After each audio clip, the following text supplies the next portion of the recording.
Bueno, vamos entonces, ahora vamos a abordar el comportamiento de los materiales a la acción del fuego. Si bien no pretendemos analizarlo con mucha profundidad, la idea sería ver eh, algunos puntos importantes que hacen a la protección, ¿sí? Empecemos entonces con el comportamiento. Para abordar el tema, bueno, yo lo quiero llevar a este dibujito y por supuesto que tienen que tener en cuenta lo que vimos hoy de la reacción al fuego y la resistencia al fuego. Fíjense, acá nosotros estamos notando la reacción al fuego. ¿Por qué? Bueno, porque como el material es totalmente combustible, bien, entonces cuando se prende fuego se quema todo, incluso hasta la estructura, no solamente el material interno, sino la estructura misma, ¿sí? En cambio, en este caso, ustedes ven la resistencia al fuego. ¿Por qué? Porque se quema todo el material interno, pero la estructura permanece inalterada. Estamos, es decir, la estructura cumplió su función, resistió el embate del fuego. Bien, ¿qué es la reacción al fuego? No estamos por acá. La reacción al fuego dice: comprende el conjunto de características que hacen a la combustibilidad del material, velocidad de dicho proceso, la temperatura de ignición, el poder calorífico, la propagación de la llama, la producción de humos, los gases tóxicos, la forma de abrazamiento. ¿Estamos? Entonces, todas esas características es la reacción al fuego. Es decir, nosotros tenemos que pensar que un material es combustible o no, ¿sí? Y en base a eso se genera un incendio. Si no es combustible, no va a haber incendio. En cambio, si es combustible, bueno, ahí es lo que tenemos que ir tratando sus características. ¿Sí? Por ejemplo, cuando hablamos de líquidos combustibles, hablamos de la temperatura de ignición. ¿Sí? Por supuesto que los materiales sólidos también tienen su temperatura de ignición, ¿sí? Que bueno, en realidad no lo vamos a tratar ahora. Bueno, y otra cosa es la resistencia. ¿Qué es la resistencia al fuego? Es la determinación del tiempo durante el cual el material o los elementos constructivos conservan las cualidades funcionales que tienen asignadas en el edificio. Entonces, fíjense, cuando nosotros hablamos de reacción al fuego, estamos hablando de especialmente el mobiliario, ¿no? Es decir, todo lo que constituye o está dentro de la estructura. Cuando nosotros hablamos de resistencia al fuego, bueno, podemos estar hablando en general de los elementos que están adentro, pero bueno, mayormente van a ser combustibles, pero especialmente nos referimos a la parte de estructura, ¿eh? Y eso, cuando hablamos de estructura, nos va a dar un tiempo determinado. ¿Por qué? Porque no todos los materiales son resistentes al fuego, o mejor dicho, no hay ningún material que sea totalmente resistente al fuego, siempre tiene a debilitarse o perder su funcionalidad. Por eso acá está la funcionalidad que tiene.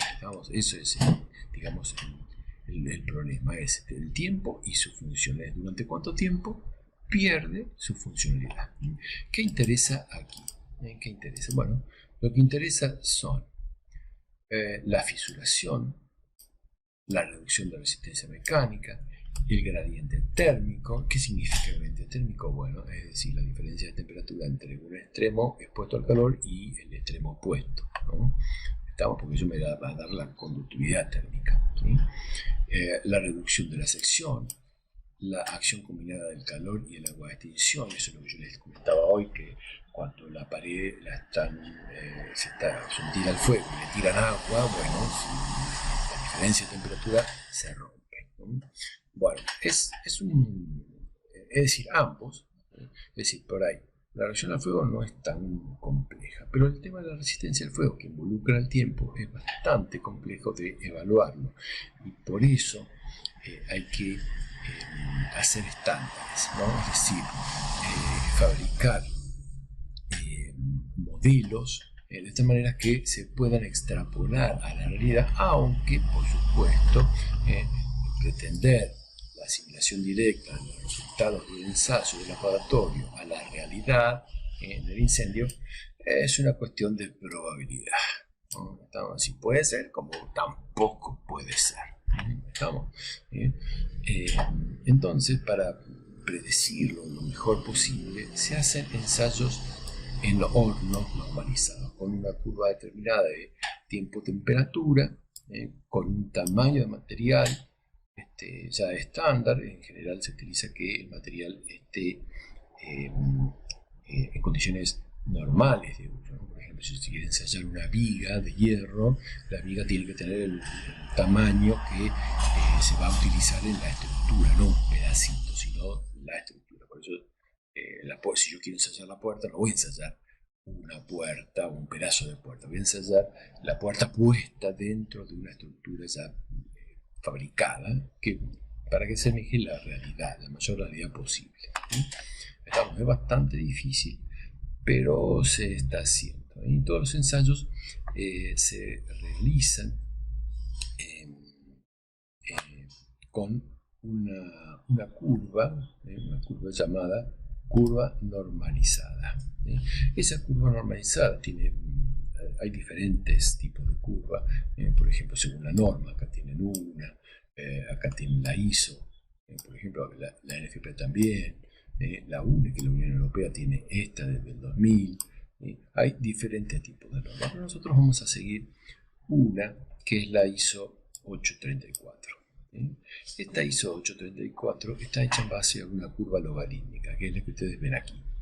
Esta. En general, ¿qué se nota en esta curva? Bueno, se nota que tienen, vamos al dibujito, esto que ven acá. Es decir, ¿qué características tiene esta curva? Esta curva, primero, no empieza en la etapa inicial, sino que generalmente empieza cuando el fuego está desarrollado. Estamos diciendo, una vez que el fuego ya agarró cuerpo, ahí es cuando la curva comienza a trabajar, ¿no? Es decir, el ensayo inicia. Podemos llamarla así, el ensayo se inicia en el horno. Esto que ven acá esta curva es la curva ISO. Esta curva que ven acá es la del fuego esperada del fuego real, y esta curva es celeste, es cuando se extinguió, ¿no? Es decir, se trabajó con un sistema de extinción para evitar el incendio, ¿no? Bueno, entonces, observen la curva. Lo que podemos notar acá es que la curva, al ser logarítmica, crece rápidamente, como si fuera un flashover, ¿sí? Crece la temperatura rápidamente y luego se va estabilizando, pero nunca se estabiliza. ¿No? Estamos, es decir, siempre va aumentando. Aumenta menos, va aumentando menos, los gradientes son menores, pero continúa, ¿sí? Hasta que se finaliza el ensayo, porque el material colapsa, por decirlo así, ¿no? Y otro detalle es que el punto máximo del incendio real generalmente está por arriba, ¿sí? De la ISO. ¿Estamos? Al estar por arriba uno puede decir, bueno, no me está prediciendo bien lo que yo quiero evitar, ¿no? Así que el material colapse. Bueno, en realidad esta temperatura digamos que se produce, el pico se produce en un pequeño momento, posterior al flashover, pero después se estabiliza. Estamos diciendo, como ya lo habíamos hablado, se estabiliza. Entonces, digamos que no está tan lejos de la ISO. Por supuesto que va a depender del tipo de material. Estamos, bueno. Bueno, eso es lo que vemos en esta gráfica. ¿De qué depende la diferencia entre esta curva ISO y esto? Y bueno, depende de la carga de fuego que haya en la habitación. Porque recuerden que los materiales que se ensayan pueden ser marco de ventana, pueden ser puertas, pueden ser vigas, y a eso hay que darle determinado calor para que empiece a demostrar sus características, ¿sí? Bueno, y una de las características de la resistencia es el tiempo, ¿sí? Es decir, ¿qué es la resistencia?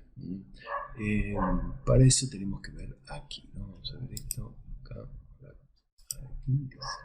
Resistente al fuego, ¿sí? Es una convención relativa que expresa la propiedad de un material o elemento constructivo en virtud de la cual se lo considera apto para resistir la acción de un incendio durante un tiempo determinado.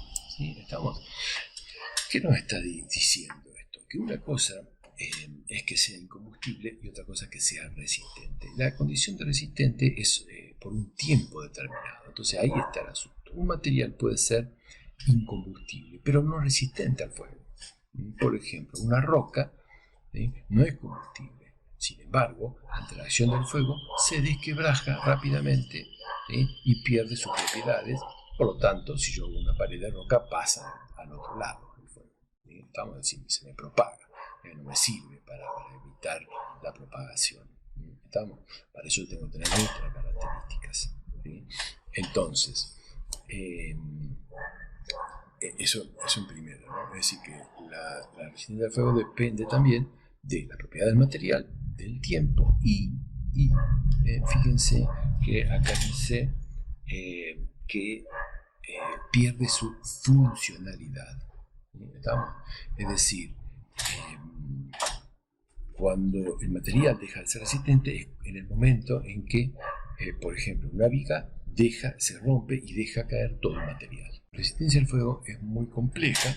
De hecho, por ejemplo, cuando ensayamos una puerta metálica, por ejemplo, es incombustible, pero para poder considerarse resistente al fuego debe ser protegida adecuadamente, de modo que, bajo la acción del calor, no se deforme hasta el punto que permita el pasaje de humo y llama. Claro, eso en realidad es lo que yo quiero evitar, ¿no? Es decir, yo tengo una puerta metálica de chapa común, sin embargo, ante la acción del fuego, la puerta se dobla y me deja pasar el humo y gases calientes, y se me prende fuego en otro sector, y eso es lo que no quiero. El problema es qué tiempo. Es más, fíjense, si yo pienso en una puerta de madera tiene cierta resistencia al fuego.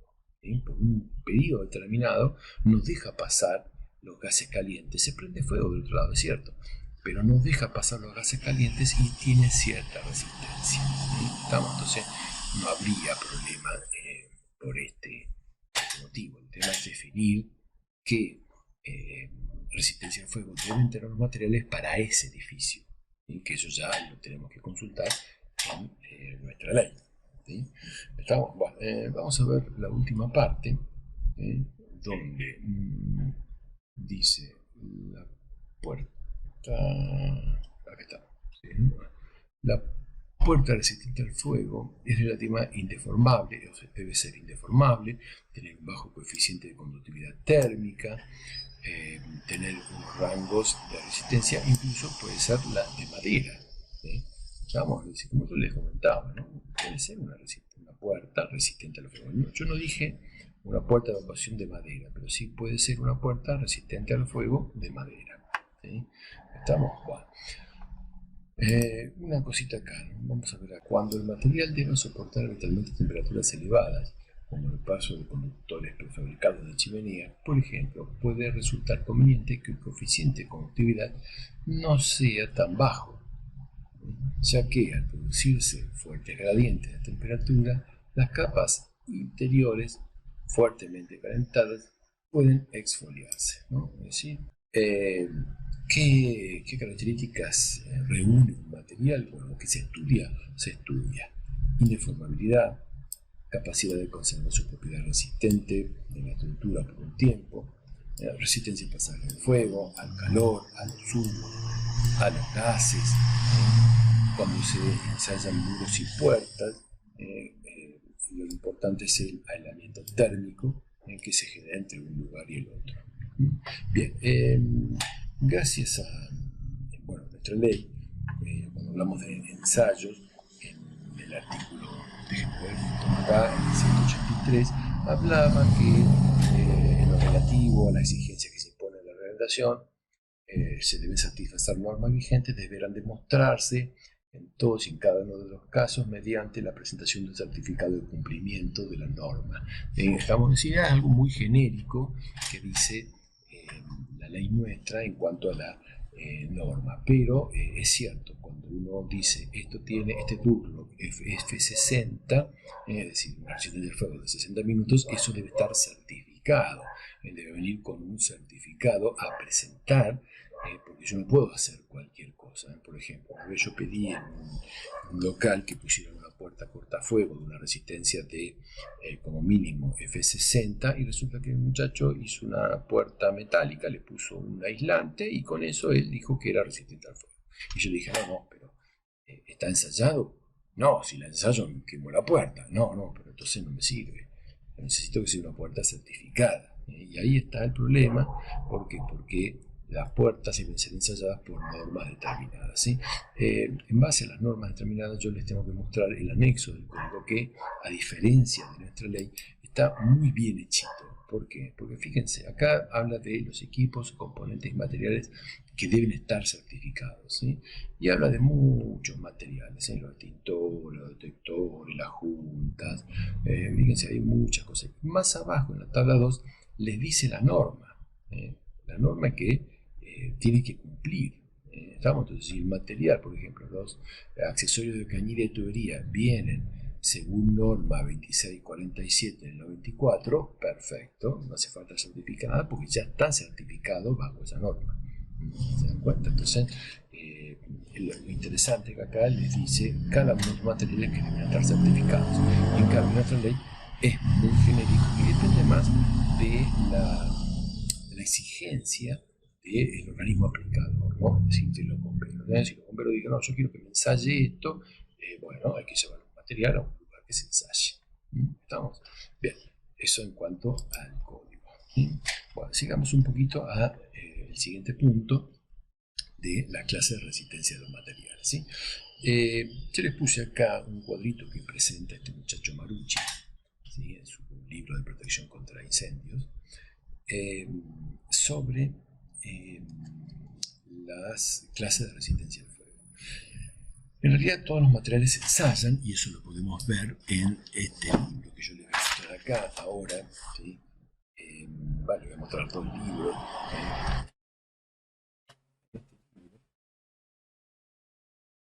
Acá, en este libro, acá, entonces, habla de los ensayos de resistencia al fuego y la microconstrucción. Estamos diciendo, acá se ensayan los vidrios, las maderas, el hormigón, las vigas metálicas, las ventanas, se ensayan todos los materiales y se determina la resistencia que tienen o la estabilidad frente a lo que se requiere. ¿No? Entonces, por supuesto que esto de mostrar es para España, ¿no? Pero bueno, igual sirve para nosotros. Y es interesante, porque fíjense que es bastante gordito, ¿no? Sí, tiene bastantes ensayos, ¿sí? Incluso tiene algunos dibujitos, que mostrar acá algunos, para que ustedes puedan ver, que tengan como que ensayo, fíjense acá, acá ustedes pueden ver, eh, acá, es decir, acá se ensaya el material y el fuego se le tira arriba. Estamos y acá, fíjense cómo se trabaja el fuego sobre el material. ¿Estamos? En este caso les da muchos ejemplos. ¿No? Eh, y está muy interesante. Ahora, si quieren algo nacional, algo nacional, ustedes tienen que consultar este libro, que es el famoso libro de protección cultural de Rosato, que acá también ensaya bastantes cosas, ¿sí? Materiales y presenta algunos ensayos. Es un poquito viejito, pero digamos que es una consulta eterna para los que quieren ver la parte de resistencia a los materiales. ¿No? Acá también hay algunos dibujitos y algunas curvas, ¿no? Por ejemplo, para que vean acá la resistencia y acá, ¿no? Esta es la resistencia al fuego de la placa de hormigón, ¿sí? Ensayada, ¿no? Cuando quiebra, cuando termina su resistencia, porque se rompe. ¿Estamos? Bueno, y ahí hay muchas curvas, pero es bastante interesante. Incluso hay una determinación para yeso, revestimiento de yeso, si tiene o no yeso, la que dormido cuando resiste, y así sucesivamente, ¿no? Eh, Volvamos al libro, vamos al libro y nos encontramos ahora con la tabla 10. ¿Sí? Bueno, ¿ustedes qué habían hecho? Bueno, lo que tenemos que hacer es definir las distintas resistencias, ¿no? ¿Qué dominación tiene? Fíjense, cuando nosotros hablamos de F30, en algunas bibliografías, por ejemplo, en el código nuestro de Buenos Aires, el anexo del código de Buenos Aires está como RF. En otras legislaciones, por ejemplo, española, también lo van a encontrar como RF, es decir, resistencia al fuego, pero nosotros en nuestra ley la tenemos como F nada más, ¿sí? Le sacaron la R, pero interprétese que cuando yo digo RF30 es lo mismo que F30, porque en realidad lo que importa no la letra, sino el 30. ¿Por qué? Porque eso me está diciendo que tiene una resistencia de 30 minutos, ¿sí? Yo le llamo retardador, es decir, la denominación es retardadora. No es que yo lo llamo, sino también así. Para F60 también es retardador, ya cuando llego a F90 tengo resistente al fuego, al igual que 120, y cuando yo tengo 180 minutos, estamos altamente resistentes al fuego, igual que con 240. ¿Sí? 240 o F240 es altamente resistente al fuego. ¿Sí? Para eso, para ver los cálculos que tenemos que hacer, tenemos que irnos a la ley, ¿sí? de la ley nuestra, ¿sí? Donde nos encontramos con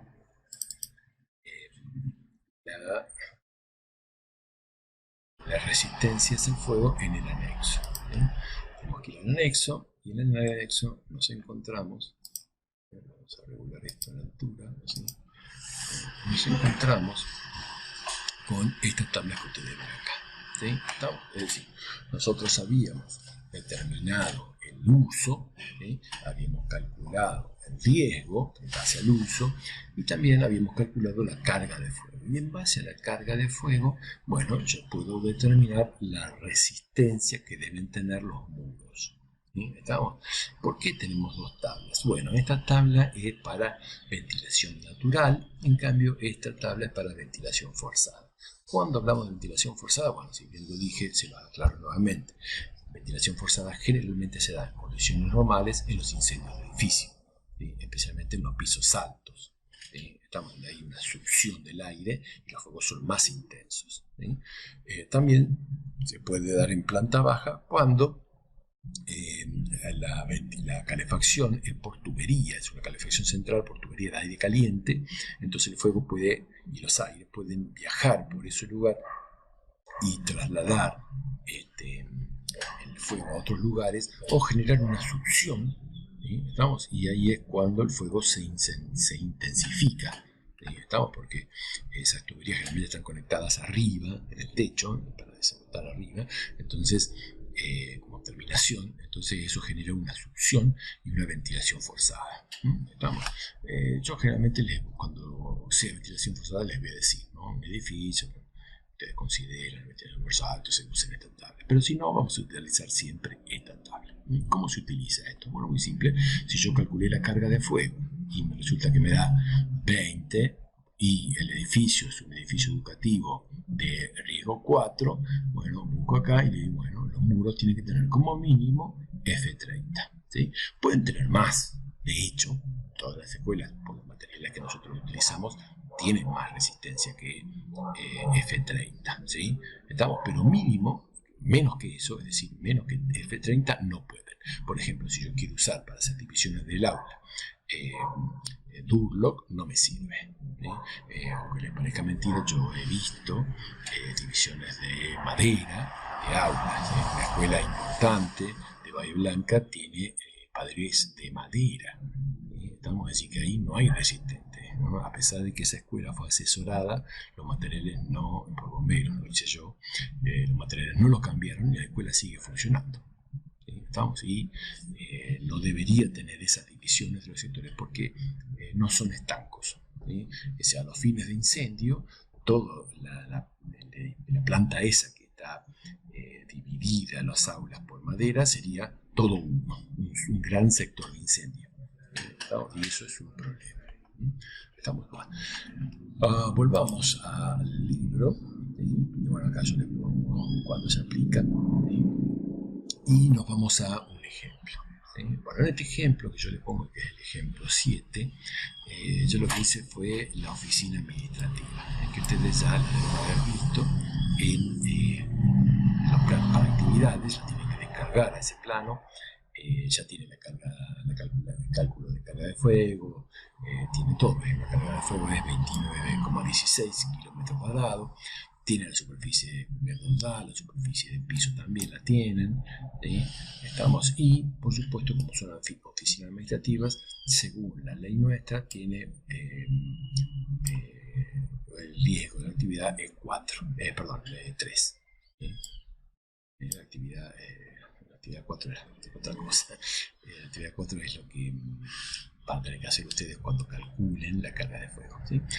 Bueno, tiene riesgo 3, entonces usamos esta tabla, la 221, porque suponemos que es una ventilación natural, es decir, cuando yo hablo de natural es que el aire ingresa por difusión, ¿sí? Entonces, para esa carga de fuego, veamos, ¿no? Estamos en ventilación natural, 29 y algo, es decir, 30, para riesgo 3 requiere F60. Es decir, que las paredes de ese establecimiento, F60, ven acá, la pared de ese establecimiento debe ser como mínimo F60. Entonces, ¿a qué corresponde F60? Porque ahí es cuando ustedes tienen que compararlo, ¿no? Es decir, eso es lo que se requiere por ley. ¿Sí? Pero ¿lo tiene o no lo tiene? ¿Lo cumple o no lo cumple? Bueno, para eso nosotros tenemos que ver de qué está hecha la pared. ¿Sí? Yo lo que hago cuando ustedes tienen el plano, lo que hacen es medir el ancho de la pared, cuántos centímetros tiene. En base a eso, suponen que las paredes perimetrales son de ladrillo. Ladrillo, si no tiene pisos altos, es ladrillo común. ¿Sí? ¿Estamos? Con revoque. Pero si tiene pisos altos y la estructura de hormigón, bueno, ahí le ponemos ladrillo hueco, cerámico hueco. ¿Estamos? Y ahí vemos qué ancho tiene. Entonces miden el ancho que tiene. ¿Sí? Bueno, midiendo el ancho, ustedes pueden decir, por ejemplo, digo que el ladrillo común de 30 centímetros, ¿sí? Y si buscamos el ladrillo común de 30 centímetros, en la tabla esta, mampostería de ladrillo común de 15, mampostería de 30, dice que tiene F240. Es decir, que si requería F60, pero en realidad la pared mide desde el ladrillo mide 30 centímetros, yo la medí 30 centímetros y digo que está hecha de ladrillo común, porque es normal que esté hecha de ladrillo común, en ese caso tiene F240. Por supuesto que supera lo que se requiere. En general van a encontrarse con eso. Ustedes no van a diseñar la resistencia, sino que van a comprobar que cumple. En general, los elementos cumplen, porque obviamente que lo calculó ya sabía la resistencia. Y además, los materiales que nosotros utilizamos para construir las casas, los edificios, son bastante resistentes, ¿no? Por ejemplo, ¿no? Miren, vamos a buscar acá ladrillo de losa cerámico, ¿no? De 22 centímetros, el ladrillo común ese rojo, ¿no? Fíjense que tiene 240. Estamos, es decir, si supongo que mido la pared de la oficina administrativa y mide 22 centímetros, bueno, yo tengo que suponer que está hecho de ladrillo cerámico, porque tiene estructura de hormigón para sostener el techo de arriba y lo demás es ladrillo hueco. Entonces el ladrillo hueco tiene F240. Si quieren un poquito más de precisión, podemos utilizar esta tabla, que esta tabla está en el censo del INTI, está en el código, en el anexo del código de Buenos Aires, ¿no? Ahí es más especificado porque fíjense que dice ladrillo macizo común de 15 centímetros, revoque de la cara grueso más fino, la otra cara grueso más fino, y le da 180 de resistencia de fuego. Estamos ahí, 180. Estamos, es decir, 15 centímetros, mucha resistencia, ¿no? Ladrillo cerámico de 12 centímetros sin revocar, F60. Y observen que dice no portante, o portante, ¿no? A ver, portante. ¿Qué quiere decir eso? ¿Qué es no portante y portante? Cuando yo estoy hablando del ladrillo cerámico no portante, eso, la estructura del edificio es de hormigón y las paredes están entre las vigas y el techo de hormigón. Entonces no sostienen nada. ¿Estamos? Por eso está hecho de cerámico no portante. En cambio, si es ladrillo cerámico portante, bueno, en este caso la pared sostiene el techo, que en general es un techo de chapa, no puede ser de hormigón, estamos diciendo el hormigón no aplasta, ¿no? Tiene que ser un techo de chapa, ¿sí? Y por eso habla de que es portante, porque sostiene el techo. ¿Estamos? Bien, y lo mismo, bueno, tiene varios espesores, con reboques, con yeso, es decir, está muy interesante esta tabla y es un estándar porque lo hizo el INTI. Está bastante especificada. Entonces, ¿cómo van a trabajar ustedes? Bueno, frente a un plano y una vez hicieron los cálculos, bueno, miden las paredes internas y las paredes laterales, suponen que es de un material determinado buscada en esta tabla y me dan la resistencia que tiene. ¿Sí? Y comparado con la resistencia que dice la ley, bueno, me dicen cumple o no cumple. ¿Sí? En general yo les digo va a cumplir. ¿Sí? Estamos en general, porque fíjense la resistencia. Por ejemplo, el ladrillo cerámico no portante de 12 centímetros tiene de 60. Los demás son todos muy grandes. Entonces, esta pared es una pared intermedia, digamos, de 12 centímetros, no mide nada. Para hacer baño nomás. ¿Sí? Bueno, sigamos entonces con la parte que sigue, que vamos a ir a la parte de sectorización y segregación.